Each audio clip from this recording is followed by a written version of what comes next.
হবে আমরা তো মুসলমান, আমাদের পরিচয় আমরা মুসলমান, আমাদের ধর্মের নাম হলো ইসলাম। আমরা কোনোভাবে এটা বরদাস্ত করব না যতক্ষণ পর্যন্ত আমাদের শরীরে এক বিন্দু রক্ত থাকতে যতক্ষণ পর্যন্ত দুনিয়াতে বেঁচে আছি, যদি বুলেটের সামনেও আমাদের জীবনটা পাখির মতো দিয়ে দিতে হয়, তারপরও আমরা রাজি আছি। ইসলাম বিসর্জন দিতে আমরা রাজি নাই। কথা বলেন ঠিক কিনা? এই জন্য মুসলমান তারা গভীর চক্রান্ত করতেছে। ঠিক ওই সময় রোমান সম্রাট বাদশাহ কায়সার সেও চক্রান্ত করতে লাগলো, পৃথিবীর মানচিত্র থেকে ইসলামকে শেষ করে দিবে। টুপিওয়ালার নাম শুনলে সে মোটেই সহ্য করতে পারে না।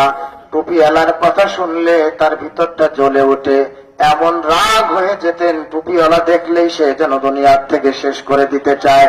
এখনো সমাজে এক শ্রেণীর মানুষ আছে যারা টুপিওয়ালা দেখলে সহ্য করতে পারে না। কথা বলেন ঠিক কিনা?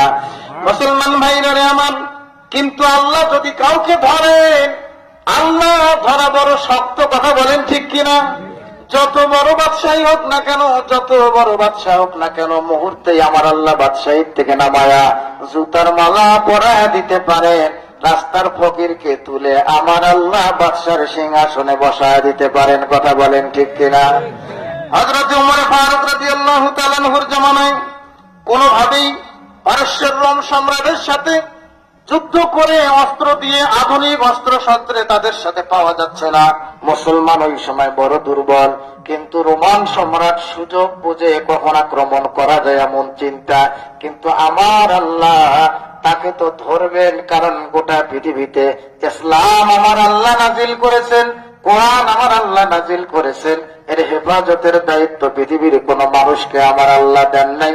এর হেফাজতের দায়িত্ব সরাসরি আল্লাহ তাআলা নিয়েছেন। জোরে কোন সুবহানাল্লাহ।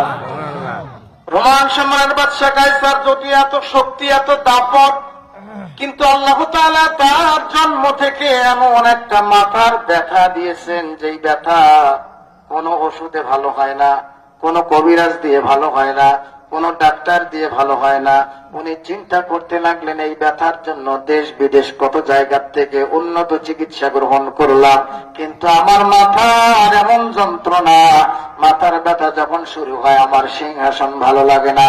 আমার মনে হয় কোথায় গেলে আমার মাথা ব্যথা ভালো হবে। এই চিন্তায় রোমান সম্রাট বাদশাহ কায়সার বড় ব্যস্ত। কিন্তু মাথার ব্যথা যত সময় যায় তত তীব্র আকার ধারণ করে। এক পর্যায়ে তার পার্লামেন্ট সমস্ত মন্ত্রী পরিষদদেরকে সংসদ ভবনে ডাক দিয়ে বলে, দেখো তোমরা কত জায়গায় কত চিকিৎসা করলা,